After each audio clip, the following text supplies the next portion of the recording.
on the block. Ladies. All right, welcome everyone to the Father, Son, and Title Show podcast, episode number 15, right? All right. So we're excited today to be here again. We made it through another week. I'm back. That's right. My son is back. Christian is back. He missed last week, but he's back now. He faked sick last week to get a couple days off. I even went to the hospital just to get the picture. Yeah, so Get the notes. yeah, so Your dog, take this picture real quick. there you Who go, are you? man. Like, don't worry about it. Just take the picture. So he is back. So I am the father, Mark, and he is The son, Christian. And again, welcome to the Father, Son, and Title Show podcast. The whole show was created to highlight personalities, bring anybody in the industry, in the real estate industry, onto the show so we can talk and just get to know them better and promote them and their business. So today, first things first, though, we want to thank our sponsor for lunch today, Jersey Mike's. Thank you so much. If you guys are in Colleyville, I urge you to stop by the Colleyville Jersey Mike's there and say hi, grab some sandwiches, tip well. The gang works hard there. And we just thank them, Josh, for promoting the lunch. And we, if you guys, again, if you go in, you mention the show, you get $2 off your meal. So please do that. And again, we thank you, Jersey Mike's. Good sandwiches, man. Pearson, thanks for the sandwiches. Yes, some applause for them. Today's guest, we're excited today. I was really looking forward to this show. We have Mike Perdue and Oscar Cuesta. Service First Mortgage. Yes, give him a big round of applause.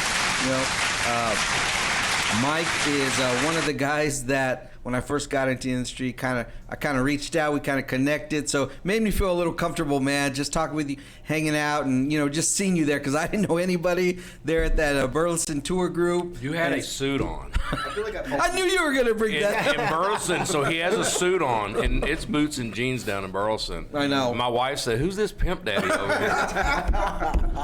I was thinking about that on the way. To the Somebody show. doing She an audit. immediately said, "Who's this pimp daddy?" Yeah. Yeah, that's what like that, huh? he showed up at a country bar in Burleson dressed Yeah, like. no, I was in a suit and tie, and I think, so I was a little hot. He but- told me podcast going to be casual, dressed down. So this is how I show up. And this is That's just casual. This is my That's his everyday character. attire, so, brother. I like that. This is about as casual as I get, so. So pimp daddy, take it away. Yeah, here we go, man.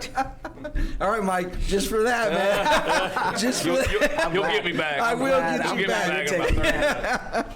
I will get you back, man. So, all right, so let's get into it. All right, so again, we're gonna find out who you guys are. Outside of real estate. I want some stories. I want some war stories, some funny stories, whatever you got. And we will start with Mike. Yes, please. Yes, of course. He called for it. So, yeah, he did. So Mike, tell us a little bit about yourself, man, what you're into, what you do, and then we're going to ask some questions. Man, I grew up in Arlington. Dad worked at General Motors, worked there for 35 years. Wow. Okay. He won't even drive past the place now. He saw us in that place for 35 years. I don't ever want to see it again. So. Does he drive a GMC? He does drive a GMC. Well, that's good. Everything he drives is GM. Cadillac, right, that's GMC. good. So very lower middle class. We were growing up, 3 boys in a 1,300 square foot house, and we had dinner every single night at the table. We didn't ask what was going to be for dinner, and you ate. We had hot breakfast every morning, but they treated us. Mom and Dad worked their butts off to get us raised properly. Yeah. Dad put himself through college while working a full-time job and got a degree, and ended up after retiring going to work for the state. For the Texas Workforce Commission. Oh, wow. So he got to use his degree and all that, and so now he's still living there in Arlington. And I left it. I got in trouble. Let me say this. I've heard this story. I think I've heard this. At 10 years old, we had instruments in our hands. Dad grew up as a musician, so we were literally told we were going to play a instrument growing up. So. That's good. So I was the drummer of the family. By 11, I had left my drums at a friend's house because that's where we practiced at. And he moved one day and didn't tell anybody he was moving. So I had to break the news to my dad that, hey, I don't have my drums anymore. That he had worked a second job basically to pay for it. Oh. And so he said, all those guitars in there, you go pick one out because now you're going to learn to play guitar. 'Cause, You're not getting another drum oh, set. I never played drums again, and I started playing guitar since then. And literally by 15 years old, we were playing in nightclubs, and I mean, it's like Wow. school nights, and we're getting home at 1, 2 a.m. And I was like, this is crazy. I mean, some of the places we're playing at, it's might as well have chicken wire up just to save you from the bottles being thrown up there. And here I am, the 15-year-old kid with all these adults that he had a band with, and a lot of them worked at General Motors. But I grew up learning the birds and the bees from these guys and these bands, you know, that played in the 50s and 60s and all that stuff. So 17 years old, I was drinking and partying and all that stuff, and one day I had to call my dad, and he got a call from a police department saying, I got your son in the backseat of the car here, minor in possession.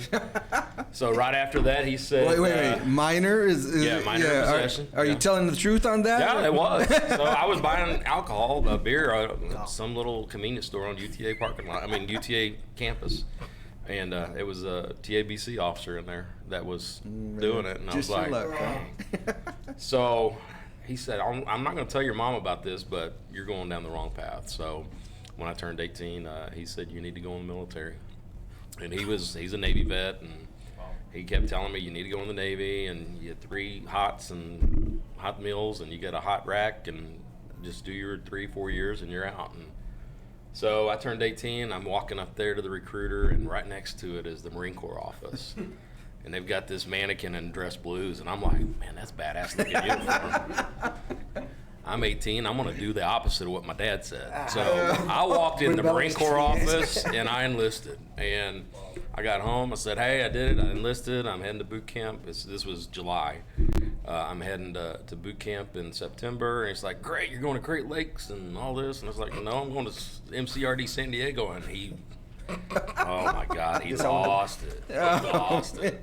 But he's the dad now that still drives around with the proud father of a Marine sticker on the back of his truck. So he got over it pretty quick. Okay, But so why did you do that? Just to kind of I was spite your rebellious. dad? No, I was rebellious. I was just like, it's like, I want to go do something really cool. So if I'm going to do this, I'm going to go all out. I want to really challenge myself. So I literally walked away from music and went in the Marine Corps. And Wow. I did 6 years active and then 2 years reserve afterwards. And after that, I got out, and I mean, we were bad growing up. I mean, doing all kinds of stuff in Arlington. So I got out of the military and became a cop. And all my friends are like, how in the hell did you become a cop? And I said, well, I'm really good at it because I know certain things that this is what I would have done when I was that age. Yeah, exactly. So after about 5 years in law enforcement, I was like, I hate my job. I don't ever want to do this. So I left and met my wife. I'd gotten divorced from it and met my new wife. And we've been married almost 25 years now. And There you go. we had a little money set aside, so we went and opened a business. We bought it into a franchise. It was a aftermarket, automobile aftermarket window tint, video systems, stereos, and all that. Yeah. And we were rocking until 9/11 hit. And then that hit September of 01, and it was just downhill from there. So all these people wanting to buy things, I mean, it just really came to a stop. And so after that, we ended up shutting down towards the end of 02, and I got in the mortgage industry in 03. Got called by a recruiter. Says, you ever thought about doing mortgages? And it's like, I got one. That's all I know about them, so I can spell it. And they said, well, it sells, and it's numbers, and I did my own books and all that stuff. So it was sales, and I've been in it for 19 years now. There you were. So Wow. here I am. Man. I love it. Well, I love helping people. I've always Yeah. wanted to help people. I joined the military to help people. I joined the police department to help people. This is a easier way for me to help people without having guns pulled on me or breaking up having your life fights. threatened. Yeah, so fear for my life. And All right, let's jump back real quick. Okay. Real quick. So, give me a story when you were a cop. Give me the craziest story, man. Like, I asked that question myself. I've already got this one. yeah, down. one of many, I'm sure, but give me the craziest one that you experienced yourself. okay, I got out, went to the Tarrant County Sheriff's Department. I was a deputy there. Got licensed, and they had this program It was for a short time, and I got into it. We were on foot patrol in downtown Fort Worth because there's so many county buildings down there. Yeah. And we were. Have you heard this story? I don't think this one. So I'm gonna take a bite. We're down there, and me and my partner, we're just literally walking the streets, and it was Monday through Friday. It was the greatest job in the world, 8 to 5, and you know, all we did was walk the county, and we were both single. We were just trying to pick up women and be cool cops and all this stuff, and one day we're sitting there walking, and I see this guy walking towards us, and he's got a paper bag with a 40 ounce in it, and it's open. He's got and that's just like, dude, you can't be walking around Fort Worth with this. But I hadn't even approached him yet and said anything. And I said, drop it, just throw it away, because there was a trash can coming up. And he looked real weird, and then he just dropped it on the ground. And he started to walk away. And I said, stop, pick that up and put it in the trash can. So he picks it up, and immediately I notice as he picks it up, it's got a wick coming out of it. This is a Molotov cocktail. Oh my God. And I've seen those over in the Middle East when we were stationed over there. Wow. So literally I'm like, stop. And we draw down, and so we're pointing guns at him. It's like, you slowly set that on the ground. I mean, he's got a bomb on him. Yeah, exactly. And it's like, what is going on here? We're in the middle of a day at lunchtime in downtown Fort Worth, and this guy's walking with a Molotov cocktail. It's like, what's going on? So we got him down on the ground, got him cuffed. We had to call Fort Worth Fire out. ATF showed up. So anyways, where he was walking to, there's a little section down there. A lot of people don't know. It's just east of the courthouse, the old courthouse. It's like a little park down there.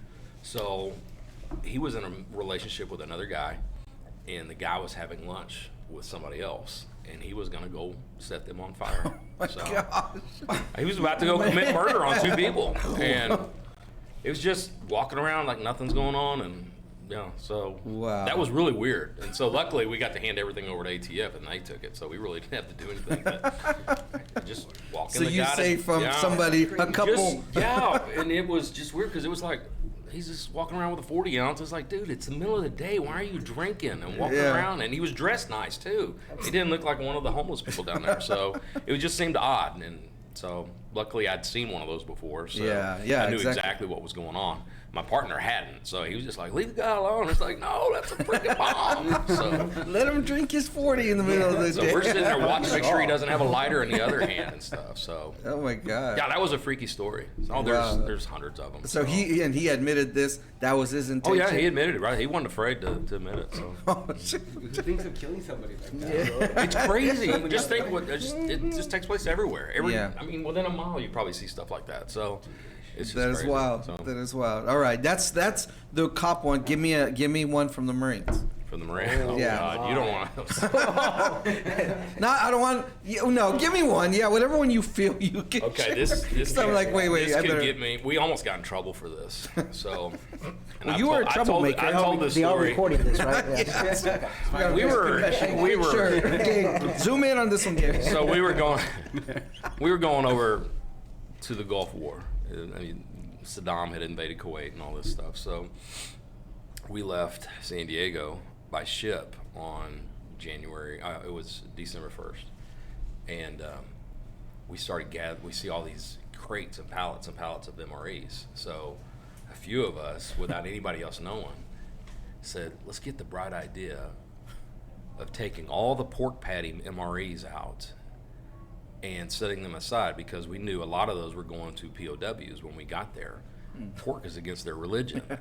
And we just thought it was funny as hell to be giving these Muslims pork MREs. And sure enough, we get to this place and there's all these prisoners there, and we got all these MREs with pork patties in them because we've been collecting them and reboxing them to where you open it and it's not all assorted. It's all like 11 or 12 MREs that are all pork patty. And so we throw these in the thing, and they're fighting over them and everything, and we're just sitting there giggling and stuff. And, an officer found out we had done it and chews us out, and he's going over to tell the lieutenant colonel about it, and lieutenant colonel's like, go do something else, leave them alone. And then he's looking over at us like, it's like, He's like, but "Brother." I mean, only a few of us knew this was going on, so it's not like the whole unit or the platoon or anything. So we would do stupid stuff like that. So, but we was like, here you are, early 20s, and you're in another country, and you're just have some fun. You do dumb stuff, and it's like YOLO. We'll never be back here again. And at least I didn't think I would. And so it's like, just have some fun. So we did stuff, all kinds of stuff. So stuff that we could get in a lot of trouble for, but it was fun though. So and nothing to harm people or anything like that. It was just being crazy, So Fortunately, yeah, you we didn't hit get a trouble. lot of countries though. I mean, Subic Bay in the Philippines was probably one of the craziest experiences I've ever had. You ask any Navy sailor or Marine that's been there, it's crazy in Really? the Philippines. So. Wow, Yeah. I can't imagine. Well, thank you for your service. Thank you. I appreciate that. I'd do it again. I think everybody graduating high school should go in the military 2-3 years just to grow up, I can see that part. Just to I can grow see up. that part. The other part is, do they? And if Yeah. you could, out of those, how many survive it? And because I have a son-in-law I have a in the Marines. brother-in-law, let me tell you. Yeah, Yeah, you've told me yeah. this. You've told me this. Yeah, No. well, he wasn't a son-in-law at the time. I told you. You did. That's right. Yeah, he wasn't. Now he Now he is. is. Now he is, and he's in Japan. He was straight to Japan. That's where Okay. they just, Okinawa or mainland? No, I think he's in Okinawa. Okay. Yeah, and so, So he's at Camp Schwab or Camp Hansen, one of the two. yeah, I don't know which one I was exactly. stationed there too for 6 months. Really? So, Yeah, and he's not in. We're not in war. He's not, doing anything like that. So he's just putting in his time and doing his job, now. And I think he's. I know he recently got promoted. I can't remember exactly what it is that he is. I don't know the levels. I don't know anything about service, but yeah, so he's doing it, and he's got like a year left, and I'm obviously proud of him, and anybody that serves, proud, and it takes something to go do that. I didn't do it. I wouldn't do it. I wouldn't have done it. I see what you're saying, though, in the sense of the grow up part and the aspect. It's just a matter of like, do they grow up right, or do they grow up wrong? Yeah. In those three, it depends I on mean, the, it on the- changed on my the life. leadership. It changed my life, and I needed that. So Yeah. I needed that structure, and I needed a little kick in the butt and grow up a little bit. And I can So see that, It helped me. So Yeah. I don't know where I'd be today if I hadn't done it. Yeah, maybe I'll throw Brandon. I've got an 18-year-old just graduated. Maybe I'll just make him go like Yeah, your because dad. he'll be the dumb one if there's any side of war. He'll start shooting guns and he'll die immediately. So I don't want him to be alive. That's funny. He thinks he's the toughest person in the world, dude. Yeah, He's not. maybe You'll get see humbled. like You'll get humbled really yeah, fast. it might go wrong for him, But yeah, so I understand that. But no, on a serious note, Mike, thanks for your service because man, I don't know what we do with people that obviously that wouldn't join, that don't do it. Like, where would we be? So gotta have something special in you. You gotta be. Maybe a little Crazy. Yeah. I mean, Okay, you said it. You said I it. should have went Air Force, Navy. It was just real easy, but no, it was a challenge. I took the hard way. Yeah. But we need you. We need the guys that do that. The So uniform looked good too, right? The uniform was good, yeah. But you know I what? do like that all white You're- Navy uniform. Pimp, Chucky, jokes pimp. there. So, for years, my dad, because he's always in Navy, he's like, Marine Corps Department of Navy, and he just kept saying it for years. And then one day I said, "Yeah, Dad, it's the men's department." And he never said it again. You told your dad Yeah, that? he never said it again. Oh, He man. never said it again. If I got told that, I would have probably went and got my gun that I had saved from when I was and the men's department. turn around. This is what you're getting. So Wow. Well, that is a good one, but man, that's a strong one. Yeah. he's my daddy, though. You're lucky he's still your daddy. But, all right. Let's go. I know you got a lot more stories, but we got. Oh, you don't want to hear that. We can There- we can there- take a there's lot some more R-rated than an ones hour. that you Yeah. don't- That's many shows we can do. We'll go have lunch after on that one. All right, Oscar. Yes, sir. Oscar, tell me about yourself. I heard briefly a little bit about you. Uh-oh. What did you hear? Have you guys not met? I'll No, either no, no. deny This is it the or first. Yeah, this is the first time I've ever met Oscar. Yep, no. So, man, welcome to the show. Thank you. We'll definitely have to talk more after the show. For sure. Because I do have a job. We do work for Texas Secure Title. We are marketing reps, and we are always hustling the business. So we will definitely talk after that. But the show is a show. So tell me a little bit about you, where you came from, what you're doing, how you got to this point. And Mike took up so much time. I know, I'm going to be short. Yeah. You got 15 minutes, I got 25. No more stories. No more We stories. haven't even got to the one I want to talk about. Oh my but we'll God. jump back to that. Oh my God. Well, I'm originally from Colombia. My parents are, all my family's from Colombia, South America. Awesome. How did I get to this point? Oh my God. I mean, I graduated from TCU. Went straight into Wells Fargo when they started being here in Texas, where they had their little branches inside the Tom Thumb grocery stores. Well, there you go. So I started as a personal banker, got to assistant manager, and then manager, and then got to a point where if I wanted to get ahead or take another step up in the career, either somebody had to die or I would have to go to a different part of the country, so to try to be a district manager or something like that. So during the time that I was a banker and manager, I always had one particular rep with me for mortgages, and she was really, really good. She still is really, really good. Top producer at the time, and she is still probably a top producer where she's at. She invited me over and said, hey, come join the dark side. So she needed somebody that spoke Spanish, and every time that I had clients that were looking for that, I refer her, and she was wonderful. So she took me under her wing as a junior loan officer, and I did that for 10 years. Came in the 2007 and 8 decline came in, and everything kind of fell apart. Sure. She couldn't keep me, so I had to go independent, and all the guidelines changed at that point in time, and my whole volume went from like 5 loans that I currently had to about 1 loan that I could close with the new guidelines and whatnot. So I'm like, okay.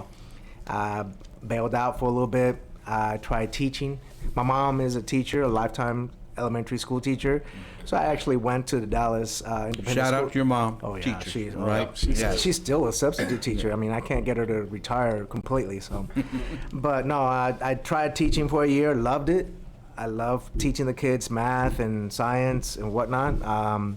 But you know, when you jump into an environment that's 95 to 98% female versus male, and I'm sure it's the opposite way. It's kind of difficult as well. I just couldn't handle the drama, the everything that was happening behind the lines and whatnot. So Bank of America called me and asked me to do modifications for a little while during that time period, and then I got right back into mortgages again. So I love helping people, just like Mike said. Yeah.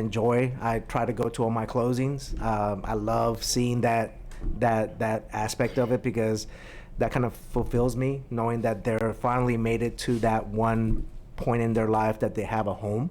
So I know it's hard dealing with certain clients in certain parts of the industry, because it's ever changing and it's stressful, especially in this market that we're in right now with rates changing and everything else. But being at the closing table just satisfies me, because it just makes it worthwhile, everything else that's in this industry. So that's basically how I got here. So I don't want to make it too long, but that's how I became a loan officer, and I've been a loan officer for 25 years now. Yeah, 23 years. 23 you're in years. it. Yeah, it's just all you've pretty much done. Correct. Awesome, man. Awesome. Family, married, anything like that? Oh, Tell of me course. personal stuff. My wife, we've been married 10 years. She's a realtor. Actually, you probably know her, and I know you've reached out to her. Zahir Cuesta from Rhinestone Realty. That's your wife? That's my wife. Little bit. I mean, this world is very small. Very small. There you go. Yes, I have reached out to her. Mm-hmm. Yep. So I'm glad I met you, man. Very nice. She's very cordial. We've messaged back and forth in the sense, when I send her every week, I send her items, but man, whoever she's using, she's very loyal. Oh yes, she is. Yes, she is. But awesome. That's a small world. It is a very small world. So. Yeah, I have 2 wonderful kids from my previous marriage. 17, turning 18 here soon in September, and a 13-year-old. Okay. And soccer players, and so I'm their coach, their fan, their massage therapist, everything. So pretty much everything. There so that that takes Good some dad. of my time. Good yeah. dad. Mm-hmm. For sure. Man, that's awesome. That is crazy. Very small world. That's funny. That's funny. Yeah, when I came here, she was asking me, I know you told me where you're going right now, but tell me again, what's going on? I'm like, well, this guy is doing a podcast, blah, blah, blah. And Mark and his son, last name Alba, he's like, what? He sends me messages every week. And we got to go see him. I'm like, well, I'm going to go see him right now. Okay, it's on video. Yeah, of course. We got to connect. It's a testimony. I'll clip For this. sure. Yes. For sure. I'll clip the 15 seconds. I'm gonna there. clip that and send it to her. Just sit. Husband You said. yes. How funny, Hold man. me Well, to the no, fire. definitely. Now we got to definitely do lunch with both you guys, and I get to know you guys. I just love to get to know both of you guys. That's cool, though. Cool. So you have you guys have a team. Oh, yeah, for lender, sure. realtor. That works, right? For sure. I mean, For sure. keep it all in the family, right there, man. So Trying to do so, yes. There you go. There you go. So are you a soccer player? Like I as you grew did. up? I did. I mean, that story is a little bit long, but I will shorten it up because whenever I went to Lamar High School, Arlington. Was it High Arlington? School. My mom lives like 2 blocks away from Arlington High School, so he Okay. knows that's his back. And then I did my first year of high school in Lamar, and I have been taking Spanish classes as an easy A class because my family and everybody is Colombian. But I never spoke it, or I never wrote it. I can hear it and understand it because that's how my parents were always with me. Yeah. And then I got to that freshman point of time that I had hanged around with the wrong types of friends. Like and mine? They were mine. Was he your friend? He will probably got me into more trouble than I really did get, for sure. But then I failed Spanish, and my parents kind of decided to say, okay, I see how it is. And they sent me to Colombia to finish high school. Oh my God. Because Are they like, how the hell do you spell Spanish? exactly. So it's like, okay, you failed Spanish? Okay, I think it's time to make a change. So they sent me to kids get Colombia grounded. You get sent to Colombia. finish high school. He got sent to the army. Marine Corps. Marine Corps. Sorry. You got it easy. Sorry. What happened to me? Nothing. He kicked me out at 22. Oh my gosh. Okay. Yeah, so I finished high school in Colombia, and I did an extra year of teaching English at a university level after graduating high school. So I have fun when I went down there, but obviously I went down there kicking and fighting because I was leaving my friends, I was leaving here. When I got there, it was like, oh my God, I had this whole notion of Latin America as just a short-minded, closed-minded person of everybody is Latin, I guess. But I learned my roots. I learned Spanish, which was the whole intention. And that's why I'm fully bilingual right now. And I really appreciate that decision that my parents did now. Yeah. At that point in time, I didn't. But of course, it was for the best. And I learned my roots, obviously. I mean, Sure. the Colombian, the music, the food, and everything else. It was a different experience. So you're like what? 16? Oh, go ahead. No. Well, we heard that you're a dancer. Is this true? That's another thing that I picked up when I went to Colombia. That may have slipped before you got here. Sorry about that. I'm not saying who said that. I'm just saying heard it through the grapevine there. Yes, I did pick up some of the dancing. I mean, one of the things that you notice when you go to parties down there in Colombia, and here as well to a point, but in Colombia, you would go to parties at people's houses, and you would see all the fine-looking girls hovered and as close as possible to 1 or 2 or 3 different guys. And every time it was just so fascinating to me to see they weren't handsome. They weren't, I mean, some of them were even actually, I would say, ugly. But then when the music started, they were the ones that were dancing. They were the dancers. I'm like, oh, okay, I see now. I got to do something different. I just can't talk to the girls. I got to go dance with the girls. And that's what kind of connected to me. I'm like, okay, I'm going to be the best dancer I could possibly be because that's how I get the girls. Playing guitar was the same way. Exactly. I know. That's the thing that you and I have in common. It's like, okay. I played guitar in church at 15 to pick up women. So. Alternative motives, yes. So, yes. Sorry, Lord. Yes. But I got to a point where when I came back from Colombia, I lived with my dad in Washington, D.C. I went to all the clubs. I would go clubbing pretty much 5 days a week to go dancing. I learned. I went to different congresses, and Salsa Congresses, where they're basically all the professional dancers go and teach and do performances. And I actually got to be with a group here in Dallas, actually, that traveled to different parts of the country, representing Dallas as a dance group on stages, and it was pretty cool. So I got to teach and I got to do a lot of that. So That's awesome. salsa dancing, especially, yes. There you go, man. Yeah. That's a big deal. That's What a big did deal. we say before we got here? We see a CE class / salsa class. Here I in the have to put future. that together. Hey, that actually I'm up might for it. work. Never Yeah. happened. Okay. We got that on. We got that on record too. Okay, we're gonna Putting definitely have all to. kinds of things on record. I hope- don't go I'm back liking on this it. show. There you go. Hey. I can use some bribery, I think, even to get some contracts with Mike stories, man. There you go. All right. We're running out of time, man. We just it goes too fast here. Hey, So for sure. Christian's gonna ask you a question, and we'll keep moving here. All right, we'll stay with you. So when you get mad, English or Spanish, what is your go-to word, phrase? I remember I can edit this, so feel Oh, I free. can't. Okay. Yeah, feel Oh free. my God. Don't censor yourself here. So when I get mad, I actually think more in English than in Spanish. So I just start. I mean, you could probably talk to my kids, my wife, and they could tell you I rarely use profanity. So Good. it's I usually mostly keep it internal. If I'm pissed, I just close up. And my wife hates that about me, and then she'll attest to that. We get mad, and I sometimes close up for days, and she gets even madder, and I love that part about the whole thing. But it's 10 of her. yes. Oh man, she's a firecracker, but oh my gosh, she gets and I try to work on that because I know we're taught not to go to bed angry, and if we're going to make the relationship work and whatnot, you should talk it. But sometimes when I get angry, it's just I close up. So there's not a word or a phrase that I go to. It's just I clamp up Just and I'm silence. like, yeah, I use a silent That's treatment. worse. Yeah, it is worse. That It is is worse. My And wife does that. Oh I God. hate it. Mm-hmm. Oh yeah. I mean, not for days at a time. I do that too. So yeah, Yeah, no, you do totally that. understand.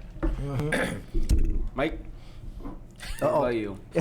I cuss. So, Yeah, he's the opposite. He's a of me. Marine. man. What's the word? He's a Marine. what the fuck?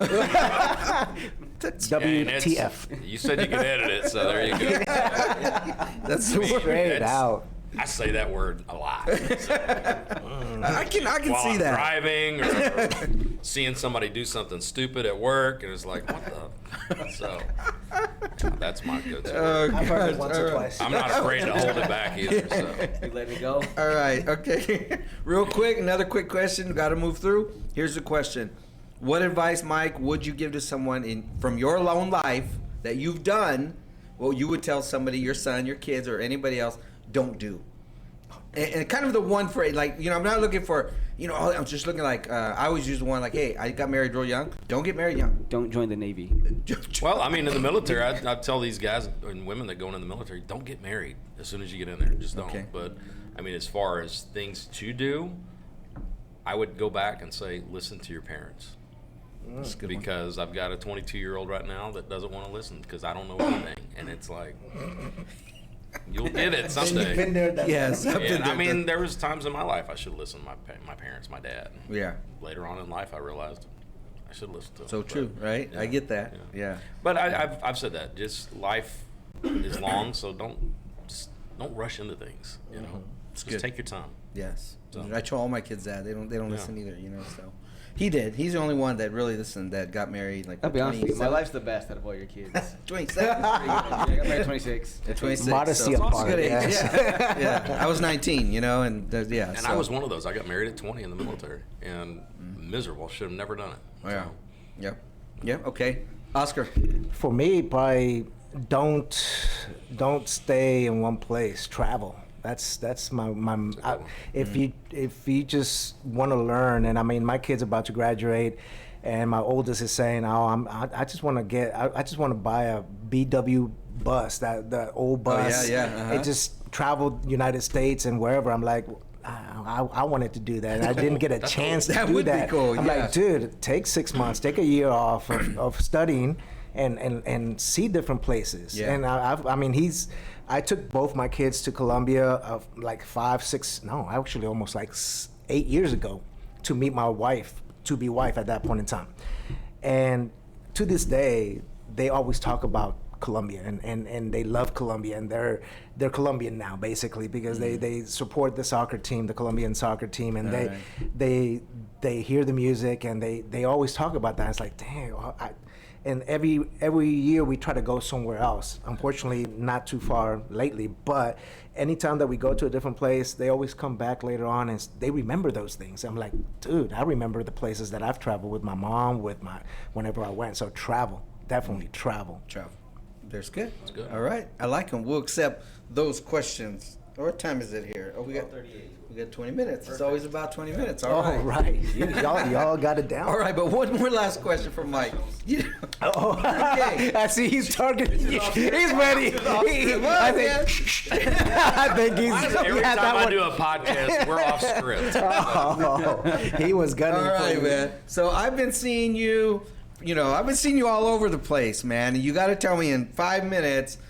And I messaged you the other day, and I said, Mike, you're a rock star, and he didn't message me back. So I don't know if I got him upset. No, you got me. It was one of those. It was at the end of the night. I was like, I got to return text, and I was just slamming it. So Big time deal. So okay, tell me about what's going on. I see you promoting. I see the band. What's the name of the band? the 7-6 band. The 7-6 band. 7 is spelled out, then the number 6. It All right. stands for our zip code.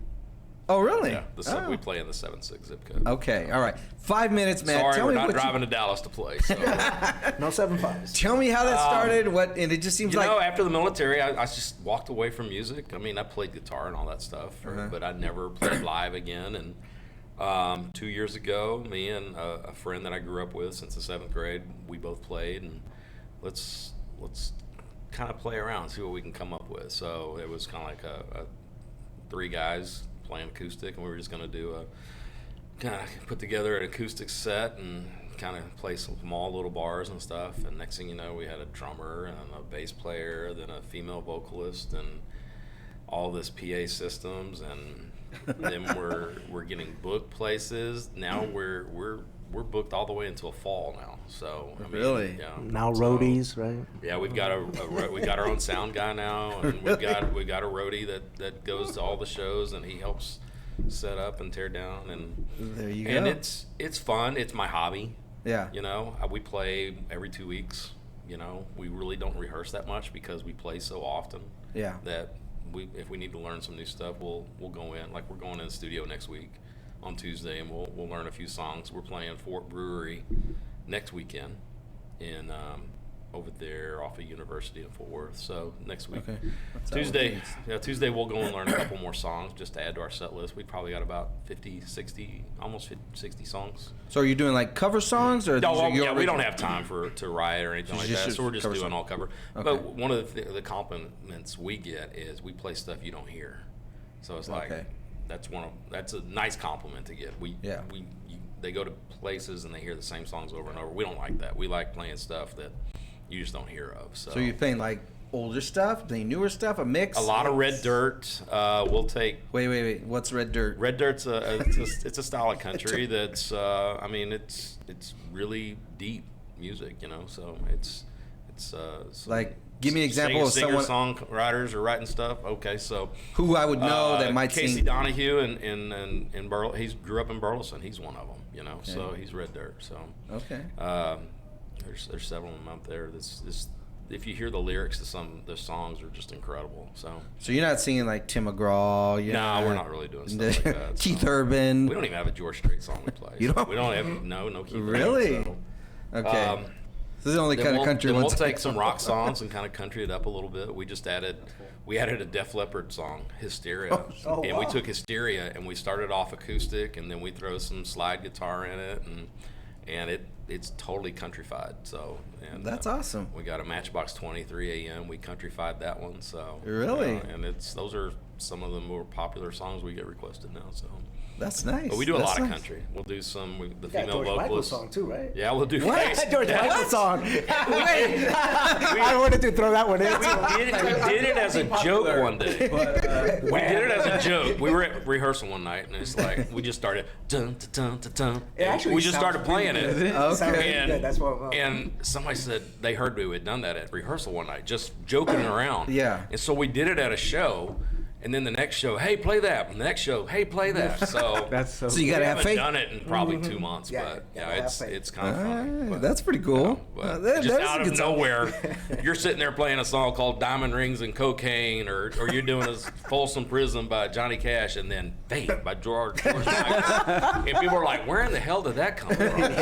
So, but we like doing that. We like throwing things at people that where did that come from? So You do his little dance too.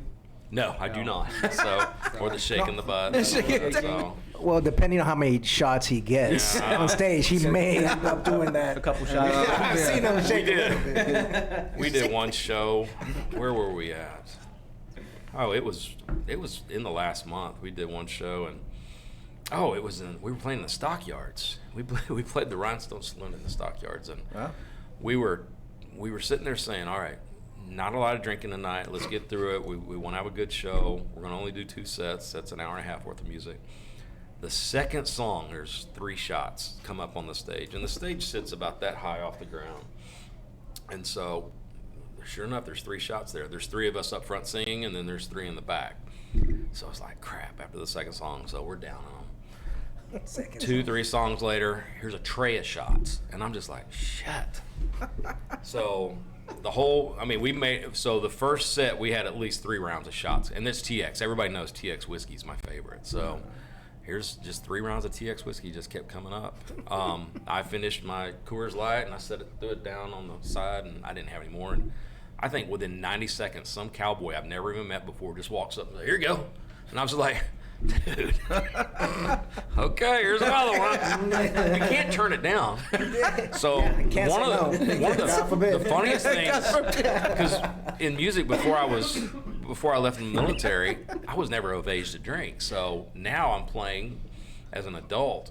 I hardly ever pay for drinks because it's just shots and beers. And the other night we played a show on Saturday. It was just previous Saturday, I guess. And buckets of beer just kept coming up on stage, and I know those aren't cheap.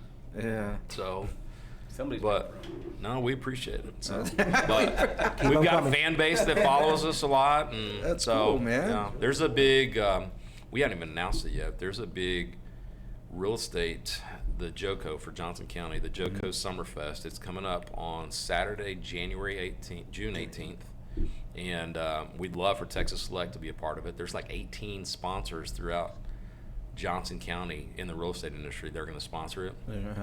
Some friends of ours, the Hoosier Brothers out of Waco, they're coming in town. Oh, wow. We hired them to play. They've been touring with Coetzel, Stoney LaRue, Aaron Watson. They've been touring with them. And they're coming to do a show for us, and we're actually opening for them.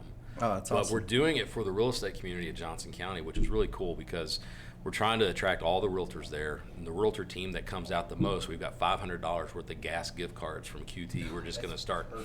So whoever That's has pretty the good. bid, whichever Get 'em out realtor there. office Especially shows nowadays. up, even their guests and stuff $5 counts. So whoever brings the biggest group, gets those $500 worth of $25 gift cards. That's like So- gold right now. yeah, you know? it is. So we've got several $100 gift cards we're giving out. We got free appetizers. We got a cornhole tournament and all that. So, and it's on a Saturday night, so it's 18 and up. Yeah. But it's going to be a lot of fun. That sounds fun. Yeah. But there's literally 18 sponsors right now in the real estate community. I mean, there's so many lenders that are coming together for this. Title companies. There's multiple title companies, insurance companies, all coming together to do just. We're trying to make it an annual thing. So. That's cool. So Yeah. it sounds fun. We'll talk more about it afterwards. Yeah, but- definitely, for sure, for sure. Awesome. Well, I wanted to ask you that question on that, so I get that info. I love it. I love having a hobby. You know, I Yeah. haven't had a hobby in years, so, and I love being able to do something every other week. Yeah, no, that's awesome, man. Do something that you're passionate about, Yeah. that you love. And I'm Not having everybody fun. gets to do that. You know why I'm Yeah. having fun? Because I'm not doing it for a living. So Yeah. It's not stressful, pressure, and yeah. there's no pressure. And Yeah, you're doing it for beer. That's all. apparently, here at Coors Light and TX.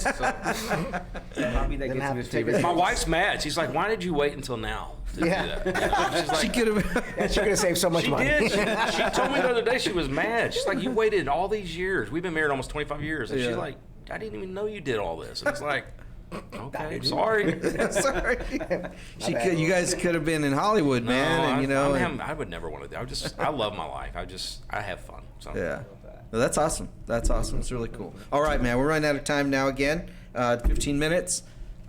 You guys both work for the same company, Service First Mortgage. Mike, I know that's the Mike Purdue team on that office. Purdue group, yes. We have so, man, tell us about the office, what you guys are doing, programs. I know things are changing rapidly as the market's changing. So I know that new programs are coming out. We're starting to hear about a lot of different things. So you guys, both of us, tell us tee about up it. Oscar here, and he can talk about a couple of our programs. But we were talking before the show is industry experts are predicting that a third of the lenders, a third of the mortgage companies, a third of the realtors are not even going to be in this industry in a year. So the strong will survive. So we're trying to do everything we can to offer things that other mortgage companies aren't.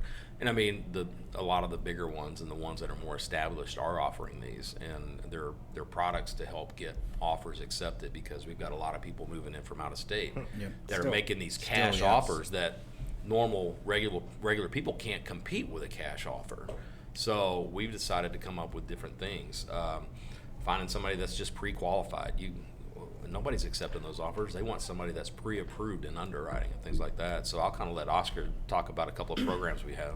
So yeah, I mean, we start off with what we call the Certified Buyers Program. Basically, we take the customer and submit them to underwriting once we have all the documents necessary.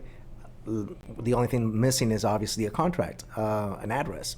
So we send them in for full underwriting, processing and everything else, and get a commitment letter. So that way, whenever the realtor gets the customer back, they can make an offer without having to do the finance contingency or the finance addendum, so that we can guarantee that we're going to close them in 19 days or less versus your 30 days. And then the good thing about that program is in the view of the realtor and the view of us, the mortgage company, and anybody involved with the transaction, that customer's committed because they've already paid in $695 for the processing, which is just a one-time fee, which will be credited whenever they close the loan. Okay. They're charging it anyways. They're just gonna paying it up front. Exactly. Okay. So they got skin in the game. So exactly. They can shop us all they want, of course, and we'll do our best, and we'll match any deal that they bring within reason, of course. But they're committed to us, and we're making sure we get them back to the realtor that referred them, to make sure they're sticky, they're promised to, or they're committed to their realtor, and they're committed to moving ahead with a transaction. So they're bought into the program at that point in time. So, and in the view of the sellers, they have a valid commitment letter, It's not just a pre-qual. Exactly. And listing agents like that. When they get offers, they want to see, they're completely done in underwriting. Yeah. And they're going to offer a 19-day closing. 19-day closing? There's no finance contingency. So, they're add on all the others. They do an appraisal waiver if they want to. No option. We see a lot of things. So, for sure, being able to knock that out, it's incredible the number of closings we get from certified buyers. What's the percentage of 90-something% close rate on those. Really? So, meaning once we get them through underwriting and everything else, let's say we had 100 of them, 96 have already gotten accepted offers and closed, basically. So that's a huge step.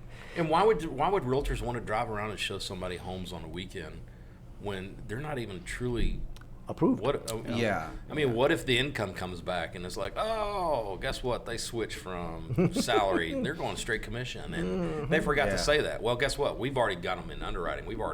They're completely done.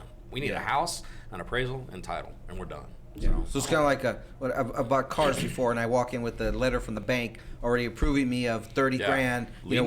Keep me away from your finance department. And they're like, you want to? I'm like, no, I got this. I got this letter, and I'm ready to go. And that whole process just cuts down from like 4 hours to like 30 minutes, because it's like, no, I don't want that. I just want you buy ready. Like I do. I walk in with my Navy Federal exactly. envelope. They don't So you're that's basically same thing what you're doing. Exactly. So we're going straight in, knowing that the customer has been underwritten completely. So it's a big step. And then we've taken that step even to a further step, where we now have a program that's called the Certified Buyer Cash Program, the Certified Cash Program.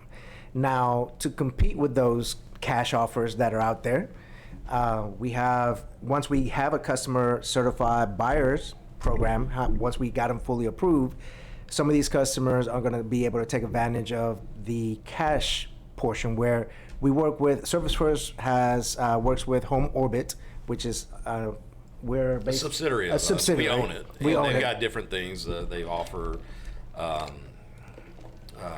rate protection program. They've got tax protester. They can store your documents. They can do My Utilities to set up all your moving. Home Orbit is like the future of wanting to partner with somebody. And it's a lot of sticky products that come with it. So Home Orbit will, in the certified cash offer program, we can take us, like you said, a certified buyer, a strong buyer, and they need to have good assets and things like that, at least 20% in assets that they could hit if they needed to of the sales price. And we can go and buy the house for them. In cash. In cash. So now their realtor is making a cash offer.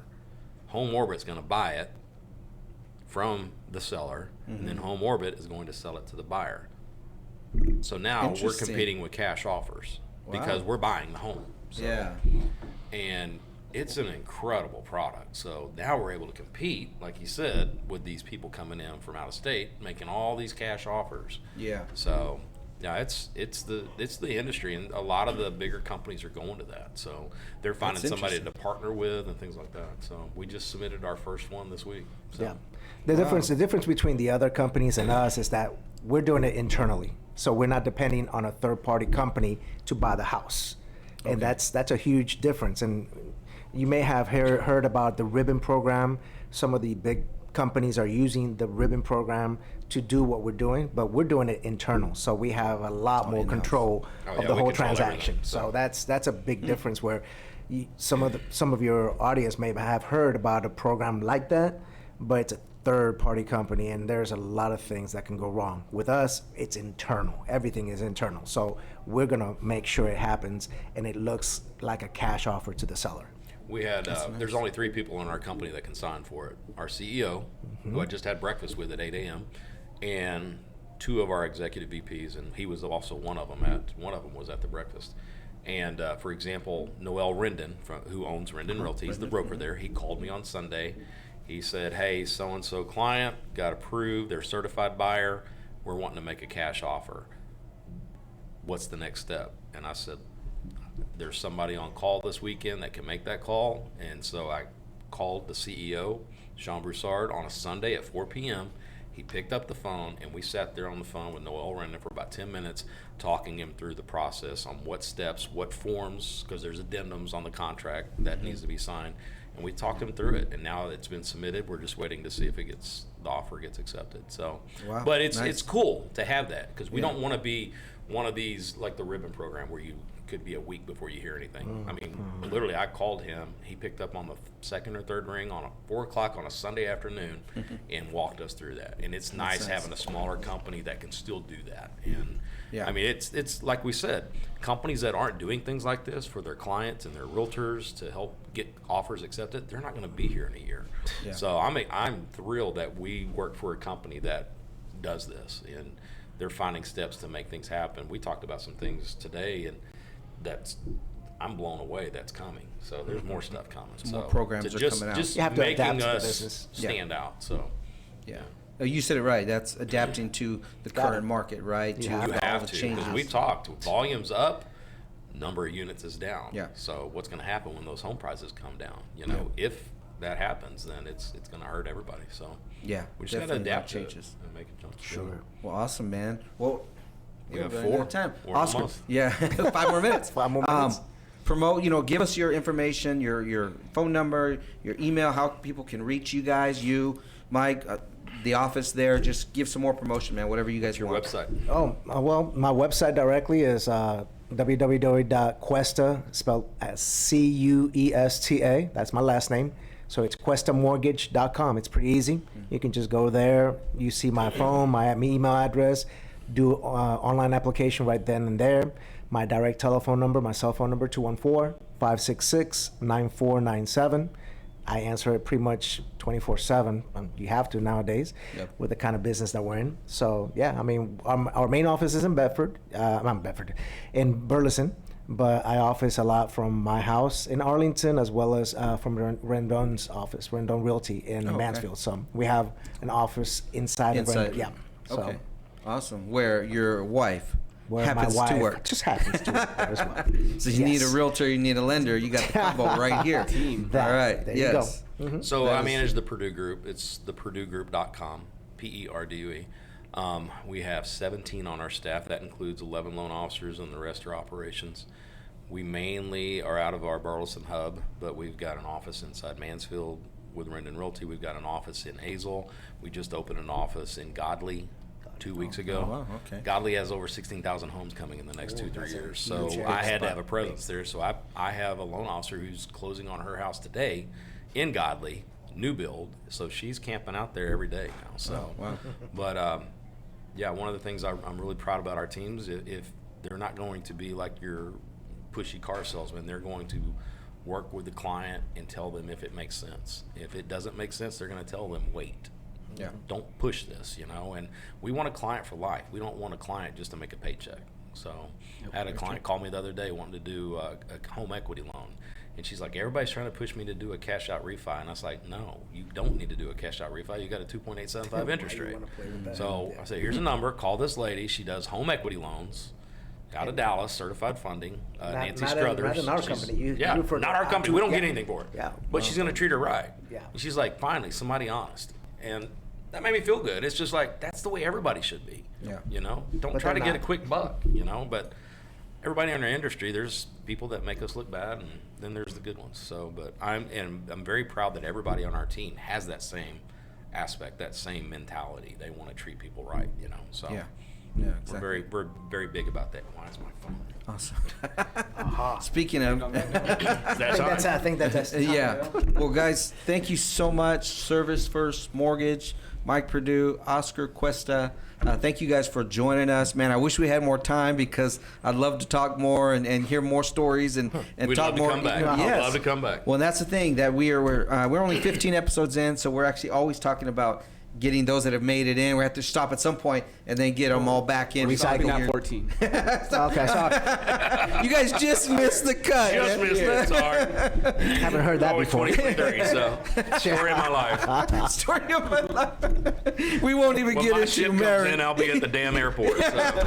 At least we still have Jersey Mike's discount. Yep. There you go. There you guys. Guys, thank you so much for just coming on and joining us, man. Yes. We're honored to have you guys both. Appreciate it. Thanks, Gabe. Much for having us. appreciated. Thank you very much. Yes, yes. Jersey Mike's, thanks again. Much. All right, we're done. That was Look at that, 1 o'clock, man. Right on the. That is a